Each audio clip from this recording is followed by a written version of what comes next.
Certains s'en foutent, d'autres simplement mauvais. On a des titres de 20 ans ici qui en sont à leur 5e peine. On a parlé de moi dans le journal quand j'avais 14 ans. Genre, un jeune de 14 ans terrorise le quartier. Déjà une star. Si le mec nous file pas la thune, on le torture d'abord. Genre un coup de marteau dans la tête ou on lui brûle les orteils au chalumeau. Après, s'il a vu notre visage, on est obligé de le tuer. Ils n'ont pas bien conscience des règles. On leur dit non et ils se retournent en disant « je vais t'éclater ». Vous allez faire quoi? Vous allez faire quoi? Tout peut arriver. On peut être là en train de parler à un détenu et la seconde d'après, il y en a un qui se prend une queue de billard dans la tête. Hein? Vous allez faire quoi? Bienvenue en enfer. Mettez-le à terre! La prison d'Aylesbury, dans le Buckinghamshire, abrite les criminels parmi les plus dangereux de Grande-Bretagne. Ouf ça. On y croise des meurtriers, des violeurs, des malfrats et des pédophiles. Le plus effrayant, c'est que les plus âgés d'entre eux ont tout juste 21 ans. Un détenu sur 5 purge ici une peine à perpétuité ou d'une durée indéterminée pour protéger la société compte tenu de la gravité de leurs crimes. Pour garder le contrôle de la situation, les surveillants doivent faire preuve d'une vigilance permanente. Les chaussures? Mais ils doivent également aider ces jeunes à reconstruire leur vie brisée. Ils ne sont pas faciles à gérer. La plupart purgent de longues peines pour des crimes assez sérieux. Il faut tout reprendre à zéro. C'est difficile. On leur a appris qu'ils pouvaient faire tout ce qu'ils voulaient. Après s'être attirés des ennuis et s'être retrouvés devant la justice, ils atterrissent ici et on essaie de corriger ce que leur famille ou leurs amis leur ont enseigné. Certains nous poseront toujours des problèmes.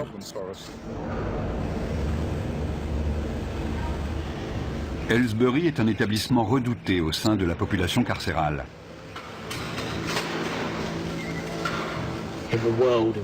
Chez les détenus, la légende veut que Aylesbury soit la pire prison du monde. Quand vous arrivez, vous êtes accueilli par 5 matons baraqués, armés de matraques, et on vous assomme à la descente du bus.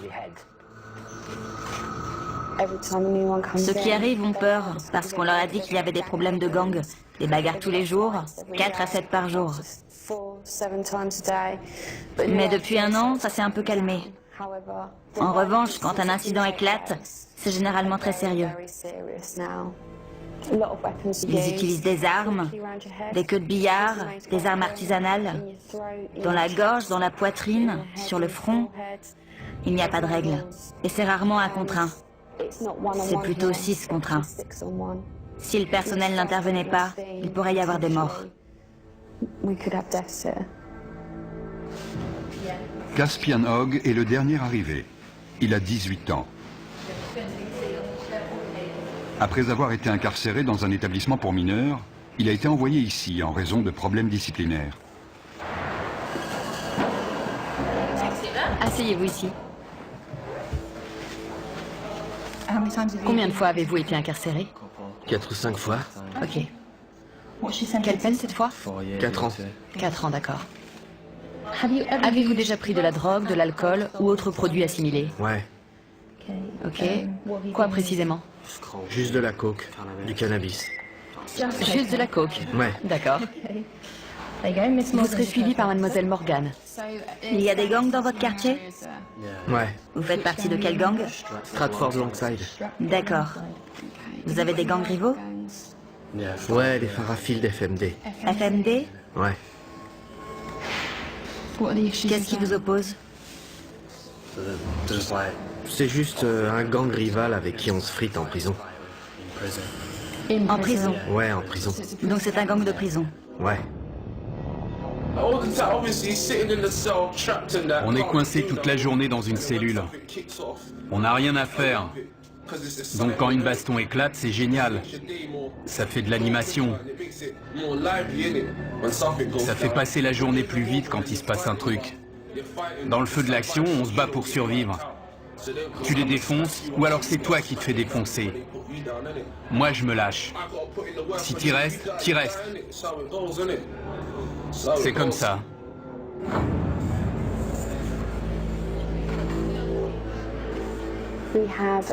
On a des membres de gangs venus de Liverpool, de Birmingham, de Londres, et ils sont tous rivaux. Certains viennent de milieux où ils n'ont connu que la violence. C'est déjà ouvert? Oui, c'est déjà ouvert. Les radiateurs devraient être éteints ce soir. Je sais, il fait un peu chaud. Je peux poser mes affaires de douche? C'est un nouveau lieu, un nouvel environnement. Les 24 premières heures sont les plus explosives. On s'assure qu'ils ont tout ce qu'il leur faut et qu'ils sont bien installés pour leur première nuit. Les rivalités entre gangs entraînent d'inévitables règlements de compte.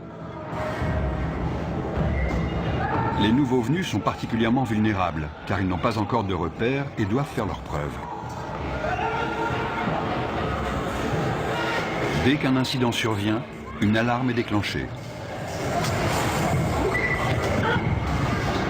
Pour éviter que la situation dégénère, les agents de sécurité interviennent rapidement. Vous êtes blessé? Non, non. Non? C'était quoi le problème? Rien. Allez! Non, non. C'était sûrement pas pour rien. Non. Ils sont juste venus là, vous frapper pour rien. Je sais ce qui s'est passé. C'est le nouveau qui vient d'arriver. Il s'est déjà battu la semaine dernière. C'était les représailles. Les deux se battaient. Les deux se sont donné des coups à la tête. Ils se disaient bonjour. Vous, ça va? Oui, ça va. J'ai pris un coup dans le sein. Et si ça se trouve, c'était son coude à lui.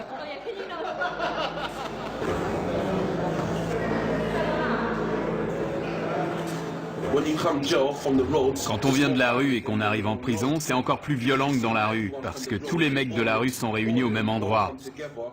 C'est pire. J'ai grandi au milieu de la violence et j'aimais pas vraiment ça, mais en maison de redressement, on voit beaucoup de violence, alors on s'habitue. Et puis on finit même par aimer ça. Si je te connais, si je sais avec quel gang tu traînes, dès que je te vois, je t'éclate. Et si je sais que t'as planté un de mes potes, je te fais la même chose. Donc vous surveillez constamment les nouvelles arrivées dans votre bâtiment. Ouais. Ils en ont mis dans l'LC, juste à côté. Si je les croise, je les défonce direct. C'est clair. Le quotidien en prison, c'est pas la joie.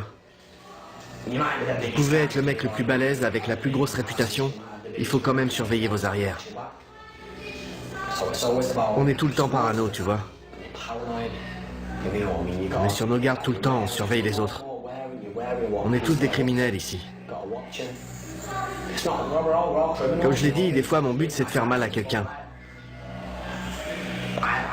Des fois je me réveille le matin et je suis pas d'humeur pour ça. Sérieux. Mais des fois je me dis que je vais lui mettre la raclée de sa vie. Je me dis, quelle différence ça fait. Je sais qu'il me reste que 10 mois à tirer, mais autant aller lui régler son compte.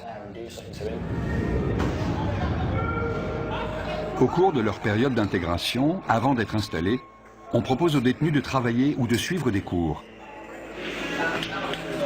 Ceux qui acceptent pourront passer plus de temps dans les espaces communs. Il n'y a que 3 surveillants à cet étage et jusqu'à 50 détenus peuvent sortir de leur cellule. C'est le moment dangereux de la journée. Il faut rester très vigilant. On peut avoir tendance à se relâcher parce que 90% d'entre eux sont très corrects. Mais il faut se méfier, c'est notre boulot. La situation peut dégénérer à tout moment.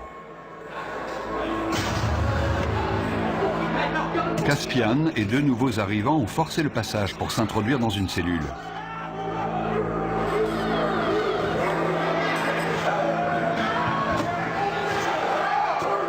Ils sont armés, ils sont 4.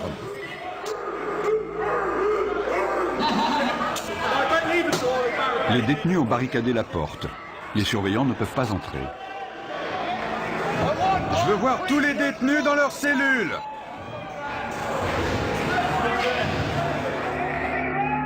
Le directeur de la prison est informé que 3 nouveaux arrivants ont pris un détenu en otage dans l'aile C. Apparemment, il y aurait 4 détenus dans la cellule. Dont un otage. Ils sont 4, dont un otage.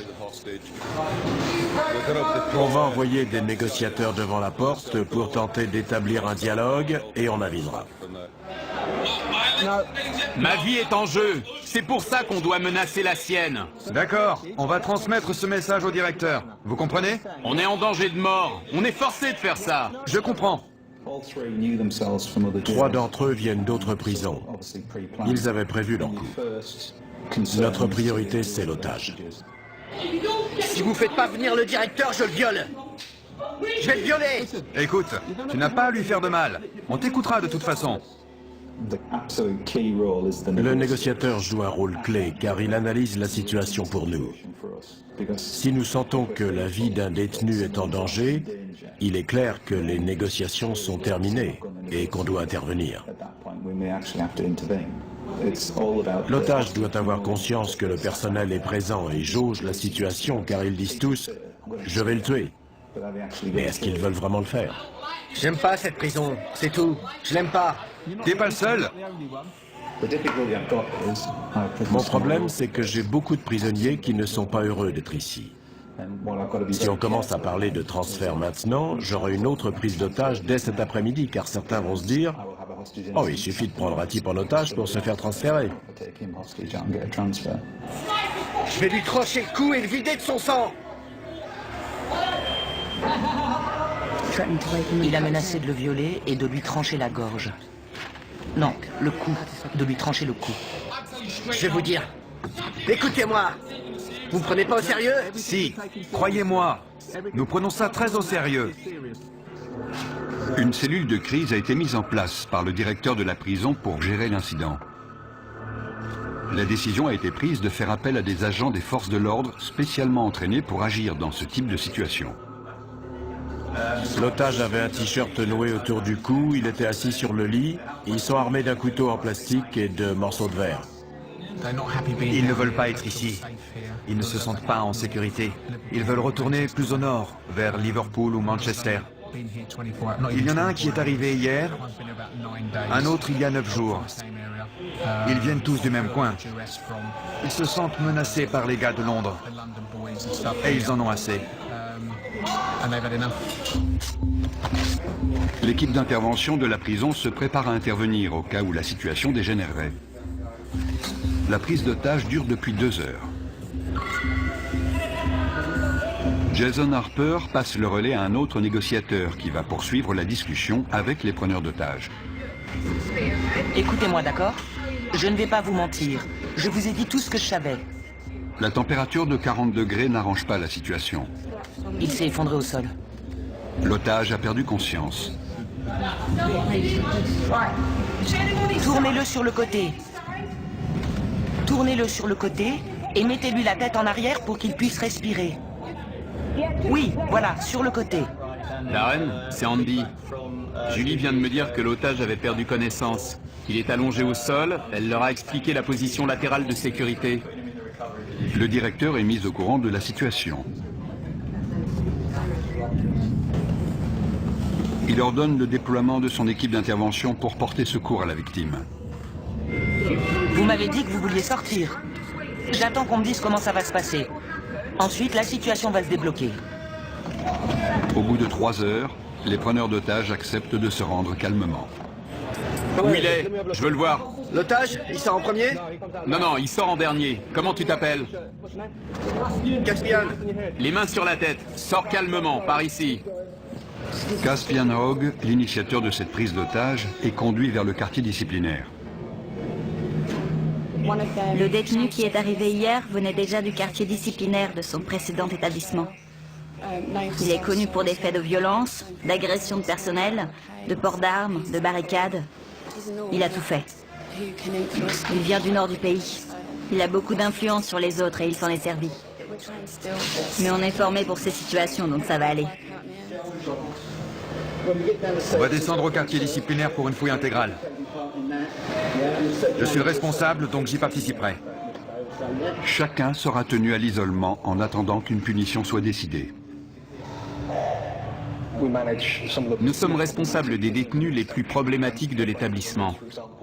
S'ils enfreignent les règles ou s'ils présentent un risque pour les autres ou pour l'établissement, ils sont envoyés au quartier disciplinaire pour une période donnée. Notre priorité, c'est de calmer les prisonniers énervés et de leur faire entendre raison. Il faut aussi qu'on soit attentif à tout comportement potentiellement violent. Hé, Caspin! T'as réussi! J'y suis presque, mon pote! Presque! Beaucoup m'ont dit qu'ils avaient essayé de travailler et d'être de bons citoyens, et qu'ils avaient trouvé ça trop difficile. Mais ils sont très jeunes, vous savez. Les détenus seront punis pour les dommages qu'ils sont en train de commettre. Je suis resté trop sage. J'étais stressé. Il me fallait un truc à faire. J'ai saisi ma chance. En plus, j'étais pas tout seul. Le gamin qu'on a pris en otage, c'est le seul de toute l'aile que j'aime pas. Alors je me suis dit que j'allais me le faire. Mais on lui a pas fait mal, on lui a rien fait. Ils m'ont frappé au visage et dans les côtes, en me traînant avec eux. Ensuite, l'un d'eux m'a attrapé par derrière et m'a fait asseoir sur le lit. Il me tenait comme s'il voulait me briser la nuque. Les deux autres frappaient la porte avec des boules de billard dans des chaussettes. Ils ont cassé ma télé et ils m'ont mis des bouts de verre sous la gorge. Ils ont dit qu'ils allaient me la trancher. Ensuite, ils m'ont dit de me déshabiller complètement et ils ont dit qu'ils allaient me violer. Qu'est-ce qui s'est passé? Rien, rien. Ils disent qu'on a pris un mec en otage et qu'on l'a agressé dans sa propre cellule. Ils ont appelé la police et on est à l'isolement pour l'instant. Vous dites que vous ne l'avez pas pris en otage. Non, on a juste barricadé la porte, c'est tout. J'ai toutes ces pensées qui ont défilé dans ma tête. Je ne savais pas si j'allais en sortir vivant. Je connaissais pas ces mecs. C'était le truc le plus flippant de ma vie. Pourquoi vous avez fait ça? Franchement, j'ai pas eu de visite depuis 6 mois, depuis qu'ils m'ont mis ici. J'essaie de retourner dans le Nord. Il n'y a que des mecs de Londres ici, je veux retourner chez moi. C'est pas ma prison, je veux être dans une prison de chez moi. Je suis tombé dans les pommes. Je me souviens juste qu'ils étaient en panique. Ils croyaient qu'ils m'avaient tué. Si on continue les conneries, si on agresse les surveillants, ils nous transféreront. Ça va, Liam? Ouais, et vous? Pas trop mal.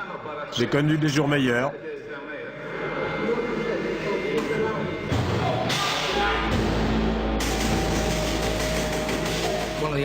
Un des détenus a inondé sa cellule. Il est armé.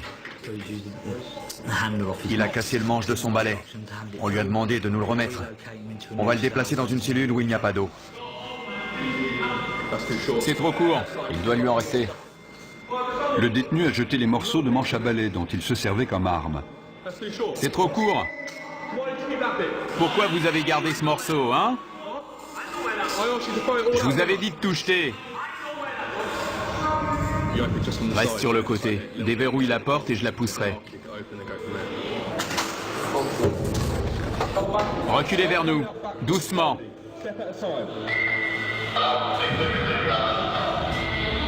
Ne vous retournez pas. Restez face au mur. Le détenu n'a pas obéi et s'est retourné. À partir du moment où on ouvre la porte, les négociations sont terminées. Soit il se rend, soit on intervient. Arrêtez de bouger. Si vous faites pas ce que je vous dis, on devra de nouveau vous immobiliser. C'est compris? Ouais. Super, allez, debout. Tu lui maintiens la tête pendant qu'on le lève. Vous avez entendu? On tourne. On utilise la force que quand c'est nécessaire et de manière proportionnée, mais ça fait forcément mal. Fouille intégrale. Il va maintenant être fouillé intégralement au cas où il aurait dissimulé une arme.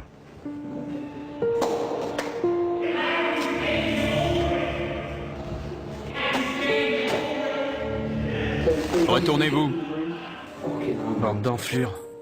Vous avez des réclamations à faire sur la façon dont on vous a traité? Non, non, ça va. Non? D'accord. Je vais vous demander de réfléchir aux conséquences de vos actes. Ce n'est pas la bonne méthode pour obtenir un transfert. Maintenant, je veux que vous alliez vous coucher. Clé. Nous devons les garder dans le quartier disciplinaire pendant un certain temps. Sinon, les autres vont se dire qu'ils peuvent prendre des otages quand ils veulent pour obtenir un transfert. Des détenus de confiance nettoient les dégâts causés par les preneurs d'otages. J'ai choisi la voie la plus facile. J'essaye de rendre cette peine la moins désagréable possible. On a le choix. Si tu fais le con, tu te retrouves à l'isolement tout seul sans télé, ça craint. Les détenus exemplaires participent au fonctionnement de la prison, ce qui leur permet de passer plus de temps en dehors de leur cellule. Josh est responsable de la lessive dans le quartier disciplinaire. Ça pue. Dans le quartier disciplinaire, Caspian se plaint d'entendre des voix dans sa tête et demande une aide psychologique.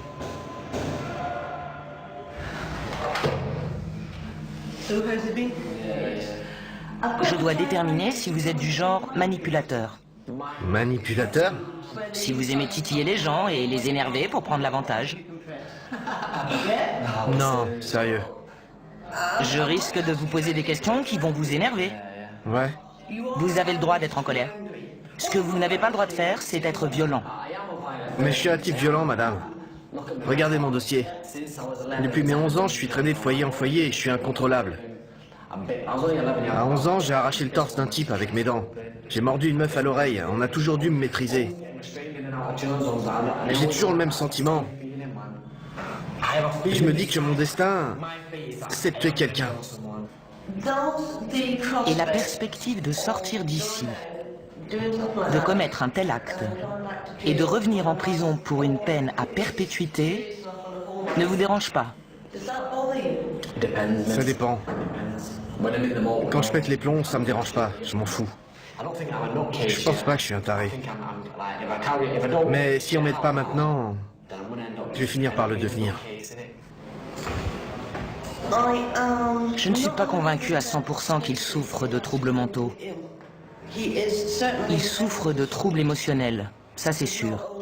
Car non seulement il a des pensées violentes, beaucoup de gens en ont, ce n'est pas idéal, mais ce n'est pas un drame, mais il prend plaisir à être violent, ce qui alimente ses pensées et ses fantasmes.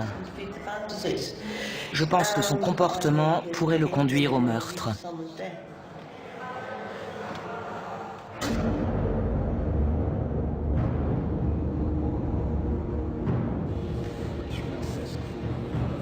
Liam Brennan, l'un des 3 preneurs d'otages présumés, a demandé un rendez-vous avec son avocat pour préparer sa défense. Vous voulez juste le choper dans sa cellule et fermer la porte. Mon rôle n'est pas de minimiser le délit, mais d'essayer de comprendre pourquoi et comment c'est arrivé, et quelle a été ton implication. Tu ne peux pas dire, c'est pas moi, j'ai rien fait. Ça, il te croira jamais. Écoute, différentes peines sont envisageables. J'espère que le juge optera pour des jours supplémentaires. J'ai pas le droit à l'erreur. J'avais pas parlé à ma femme et à mon gosse depuis 1 an. Elle m'a recontacté il y a quelques jours et je lui ai dit que je sortirais le 11 décembre. Les services pénitentiaires ont décidé de ne pas poursuivre Liam. Il se retrouve donc en commission de discipline. Asseyez-vous, monsieur Brennan. Je suis juge, je n'ai aucun lien avec cet établissement, vous comprenez? Oui. Vous êtes représenté par monsieur Ahmad, c'est exact? Oui, monsieur le juge. Pouvez-vous vous identifier, s'il vous plaît? Jason Harper. Vous serez le témoin de cette affaire? Oui. Il est dit que le 29 mai, vous avez retenu une personne contre son gré. Coupable ou non coupable? Non coupable. Monsieur Ahmad? Qu'avez-vous vu monsieur Brennan faire exactement? Il a passé beaucoup de temps à la porte avec moi pour m'expliquer leurs intentions. Je ne veux pas parler à votre place, mais si je comprends bien, il n'a pas menacé ni brutalisé d'une quelconque façon la victime. C'est exact. Lorsque vous étiez dans la cellule, avez-vous exprimé clairement votre désir de coopérer avec... Vous orientez l'accusé. Oui, monsieur le juge. Ne le faites plus. Vous connaissez la loi et la notion de complicité. C'est comme le chauffeur du véhicule qui attend les braqueurs de banque. Il sera coupable de vol même s'il n'a pas pénétré dans la dite banque. Monsieur Brennan n'a apparemment eu aucun contact physique avec ce détenu qui était apparemment séquestré. Avez-vous vu les autres retenir la victime? Je n'ai vu personne le retenir. Quelle était la taille de la cellule? Petite, c'est une cellule de prison. J'ai du mal à croire que vous n'ayez rien vu. Ça me paraît inconcevable. Ou alors il ne s'est rien passé. Parce que sinon vous l'auriez forcément vu. C'est ça que vous me dites? Je dis pas qu'il s'est rien passé. Je dis juste que j'ai rien vu. Je regardais de l'autre côté, vous avez entendu Monsieur Harper. Je lui ai parlé pendant un long moment. Il est très clair pour moi que vous étiez tous les trois complices dans cet incident et je n'ai aucune hésitation à vous déclarer coupable. Je vous impose 32 jours de détention supplémentaire. Vous avez tout compris? Oui, j'ai compris. Cette procédure est terminée, merci. Pourquoi n'a-t-il pas été mentionné que la victime avait été dénudée et menacée de viol? Ça m'a surpris. Ouais, ça m'a étonné aussi. C'est mon jour de chance. L'agression n'a pas fait l'objet d'une poursuite pénale car la victime a eu trop peur pour témoigner. Dans le quartier disciplinaire, tous les privilèges, y compris la télévision, sont retirés.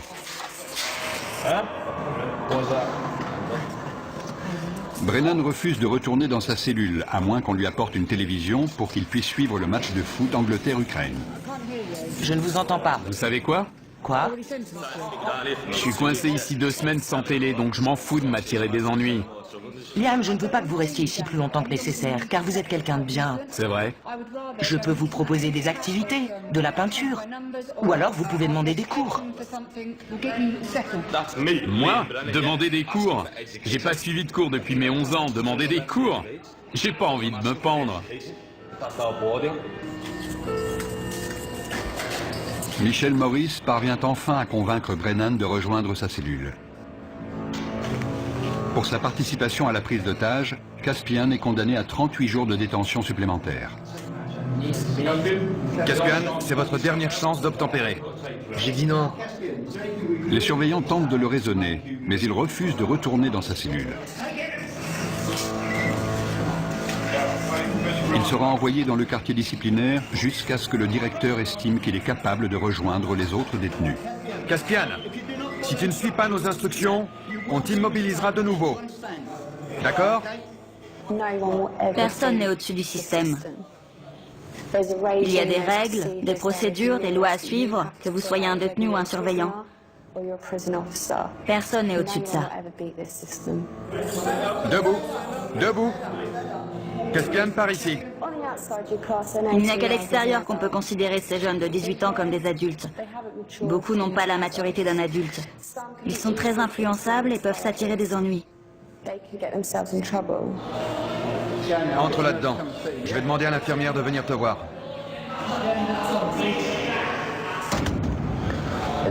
S'ils me remettent avec les autres, je vais vous dire la vérité. Je vais faire mal à quelqu'un. Sérieux, je déconne pas. S'ils me remettent là-bas, je vais choper un de ces connards et je vais le défoncer comme il faut. Je suis sérieux. J'ai l'impression d'avoir une double personnalité.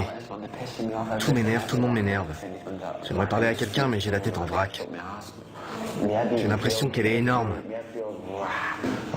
Tellement de trucs là-dedans, je me sens vraiment en colère. Je suis en rogne. Il y a certains détenus que je n'aimerais pas voir libérés avant très longtemps. Parfois, on travaille avec eux simplement pour les aider à gérer le fait qu'ils sont en prison. Mais je n'ai jamais rencontré de détenu que je ne pensais pas pouvoir aider à répondre à son environnement de façon plus positive.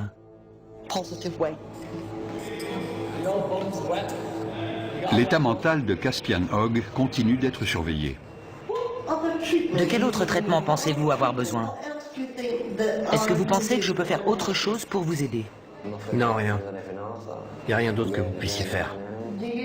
Pensez-vous que vous avez besoin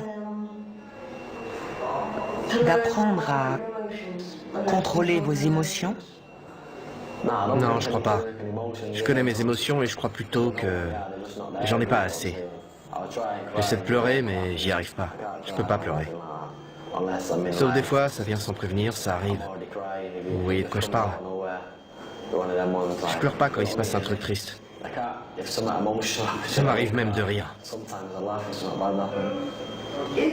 Pour vous, est-ce plus normal de penser à ce que ressentent les autres ou de ne pas y penser? Ça dépend des moments. Là, c'est moi, je suis là, je vous aime bien. Vous me comprenez? Mais si vous tombez sur moi un autre jour, quand je suis en mode furieux, je vois des choses différemment. Tout est en vrac. Je pense comme un psychopathe. Quand j'étais gosse, j'ai jamais voulu devenir policier ou ce genre de truc. Déjà, quand j'avais 8 ou 9 ans, j'ai toujours voulu tuer des gens. Mon père s'est fait assassiner quand j'avais 6 ans. C'est un truc de dingue, quoi. Depuis, c'est ce brouillard. C'est le bordel dans ma tête. Jeudi, je vous ai pris rendez-vous avec un psychiatre. Cool. Je ne sais pas à quelle heure ce sera. Ok. Il vous prescrira peut-être des médicaments. Je serais content s'il m'en donne. Mais s'il m'en donne pas, je serai en rogne.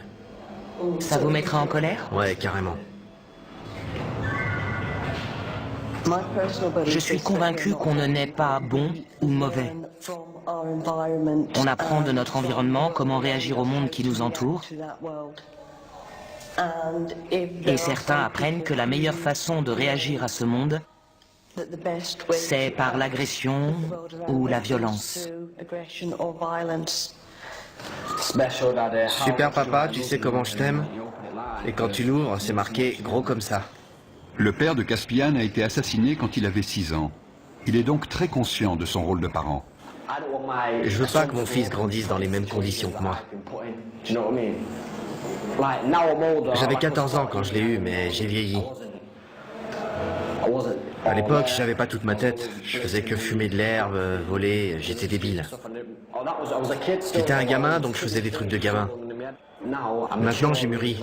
Il faut que je prenne mes responsabilités pour mon fils. Je veux qu'il aille à l'école pour qu'il soit intelligent. Je veux pas qu'il finisse comme moi dans la rue ou en prison. Qu'il soit obligé de commettre des crimes. Je vais être là pour lui, qu'il puisse me parler ou me demander de l'argent quand il en a besoin. Je vais être un père pour lui, c'est tout. Il faut que je sois un bon père. C'est con de jamais le voir, c'est vrai. C'est horrible. Il faut tenir le coup et pas lâcher l'affaire. Je peux lui parler de temps en temps, c'est déjà ça. Devon avait 15 ans quand son fils est né. À l'époque, je voulais pas de gosse, tu vois. Mais c'est arrivé comme ça. Elle m'en parlait tout le temps. Et alors je me suis dit, pourquoi pas? Quelqu'un va peut-être te régler ton compte demain. Tu sais pas où tu vas finir, alors autant pas perdre de temps. Vous avez vraiment pensé à la mort à ce moment-là? Ouais, évidemment. Dans mon quartier, il y a beaucoup de violence. Des gens meurent tout le temps. On n'est jamais à l'abri, ils peuvent vous dégommer quand vous traversez la rue. Pour certains détenus, le téléphone est le seul moyen de rester en contact avec leur famille. Ouais, tu me manques, bonhomme. Non, tu peux pas venir me voir. Papa est occupé. Papa nourrit des animaux. Je sais pas comment ça se met.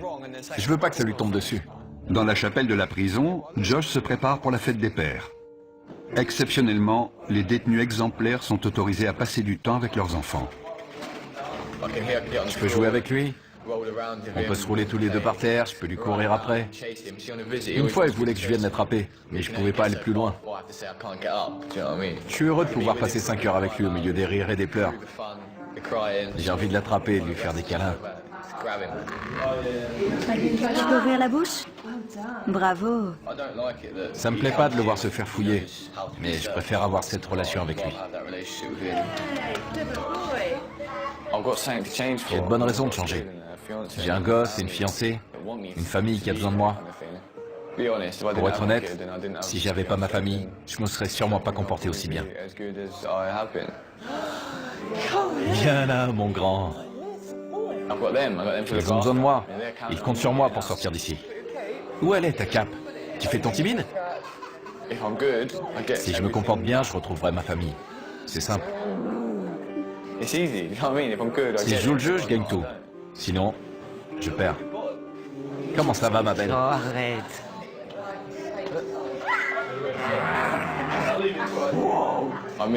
J'ai manqué ses premiers pas, ses premiers mots. La première fois qu'il a tapé dans un ballon, je ne l'ai jamais emmené au parc. Je ne l'ai jamais réveillé de sa sieste. Maintenant, il va sur les toilettes, il me dit qu'il est grand. C'est toutes ces petites choses. J'ai tout manqué. Je veux être là pour le border le soir, pour me réveiller avec lui. La nuit, il vient dormir avec sa maman. Je veux être là quand il fait ça.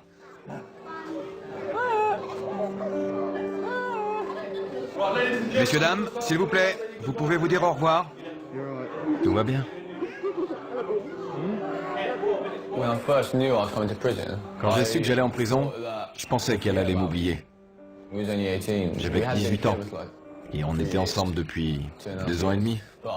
C'est un vrai test pour des adolescents, de rester fidèles et loyaux. Quand on est en prison, on ne pense qu'à ça.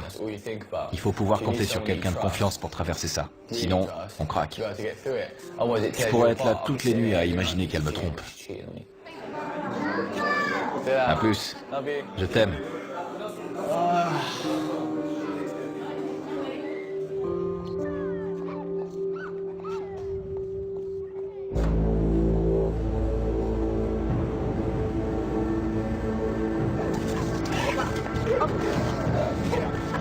Des chiens de détection arrivent à Aylesbury pour y rechercher de la drogue ou des objets de contrebande. Il y a beaucoup de dealers en prison, et ça ne risque pas de s'arrêter. Il y a de l'argent à se faire. Les téléphones portables sont aussi un problème sérieux. C'est pour ça que les chiens sont capables de les trouver. Ils peuvent être utilisés pour planifier des évasions ou tout autre type d'événement. On fouille des cellules tous les jours. Et tous les jours, on trouve des choses. Sortez de votre cellule. Quand ils voient les chiens, certains se précipitent pour cacher leur matériel. On demande aux détenus de sortir de leur cellule pour que les chiens puissent travailler tranquillement. C'est n'importe quoi, il va renifler partout. Comment savez-vous qu'il a trouvé quelque chose? Il s'immobilise et pose son nez sur l'endroit concerné. Si c'est hors d'atteinte, il reste assis et regarde dans la direction de l'objet.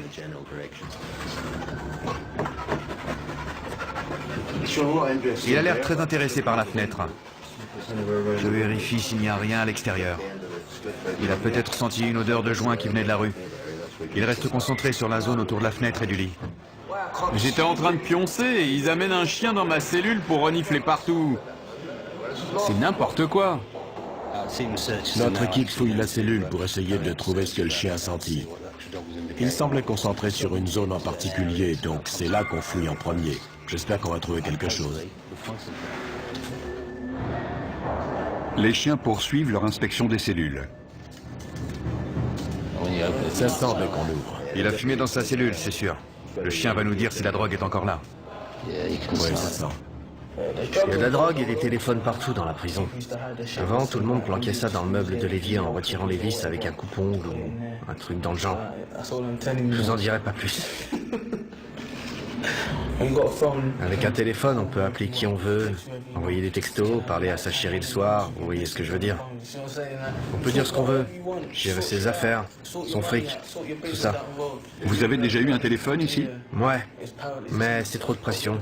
On devient parano. Ils finiront toujours par le trouver. La première fois, on est là, ouais, ils le trouveront jamais. On se croit le plus fort, et puis ils finissent par en trouver un chez un mec, et là, tu peux être sûr qu'ils vont le faire parler. La semaine d'après, boum, un autre passe à table. On n'est jamais tranquille parce qu'ils savent tout ce qui se passe ici. Ils cachent parfois leurs affaires au fond de leur poubelle. Ils croient qu'on va pas les fouiller parce que c'est dégoûtant. Des cartes SIM, des téléphones, il y a tout. On a toujours un cran de retard parce que dès qu'on trouve quelque chose, ils cherchent une autre cachette. Une antenne cassée, ça peut servir d'arme. Il en a plus besoin, on l'apprend. Ils aiment regarder des images, évidemment. Je veux pas savoir ce qu'il fait avec ça.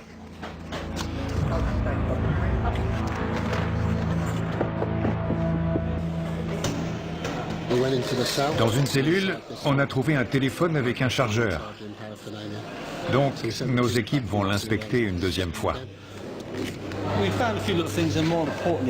On a trouvé des petites choses, mais le plus important, c'est de montrer qu'on est vigilant et qu'on peut lancer ce genre d'opération quand ça nous chante.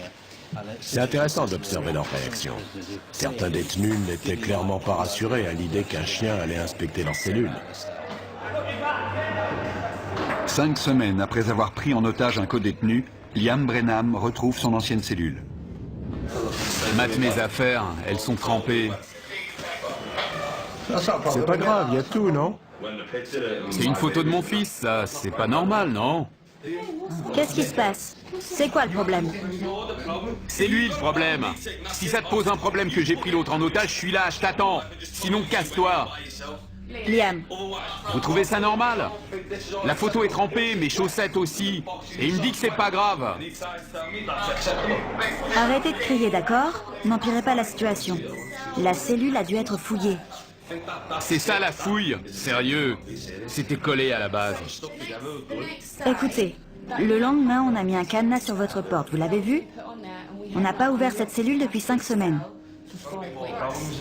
Et alors, c'est ma faute peut-être? Je n'étais pas là. Je ne sais pas comment ça s'est passé. Mais est-ce que ça vaut vraiment le coup de vous attirer encore des ennuis? Non. Vous ne croyez pas? Non, mais ça m'énerve qu'ils me disent ça. Oui, mais vous venez juste de revenir. Le mieux, c'est de faire profil bas. Tout ce que les surveillants de cette aile savent de vous, c'est que vous avez pris un codétenu en otage et que vous avez causé des problèmes pendant votre isolement. C'est la seule image qu'ils ont de vous, vous comprenez? Vous en avez conscience? Ouais. Ils n'arrêtent pas de dire que les surveillants leur manquent de respect. Mais ce sont eux qui sont grossiers avec nous, qui nous manquent de respect et qui voudraient qu'on prenne des pincettes avec eux. Comme s'ils étaient des gosses à qui on devait apprendre les règles de la prison. Ils ont entre 18 et 20 ans, ils sont censés être adultes et savoir rester respectueux. Un bon comportement peut permettre aux détenus d'être transférés plus près de leur domicile. Quand j'ai Tasha au téléphone, j'entends les mouettes derrière elle. Quand je serai transféré, elle sera tout près de moi. On partagera le même ciel, on sera au même endroit, on entendra les mêmes choses. C'est comme si je rentrais déjà chez moi. Josh va purger le reste de sa peine à proximité des siens. Soucieux de contrôler ses pulsions violentes et de rentrer chez lui, Caspian a accepté de prendre des antipsychotiques. Ça calme ce qui se passe dans ma tête. Et ça marche? Ouais, dans un sens. Mais c'est pas génial. Je me réveille le matin, il y a des taches de baffe sur le drap. J'ai même pas d'oreiller, j'ai carrément oublié. Est-ce que vous vous sentez mieux? Est-ce que ça a calmé vos pensées? Ouais, les pensées ont disparu, mais le problème, c'est l'état dans lequel ça vous met. J'aime bien être un peu défoncé, mais là, j'ai l'impression d'être un zombie, tu vois. Genre, un taré sous médoc. Le mec complètement à la masse. C'est pas bon, ça. Les fantasmes, les pensées violentes, les désirs de meurtre et de notoriété liés à ces meurtres ont grandement diminué. Il a même expliqué qu'il avait parfois la tête vide. J'aimerais maintenant travailler avec lui pour qu'il essaie de comprendre ce qui se passait dans sa tête et qu'il sache où demander de l'aide si ses pensées venaient à ressurgir.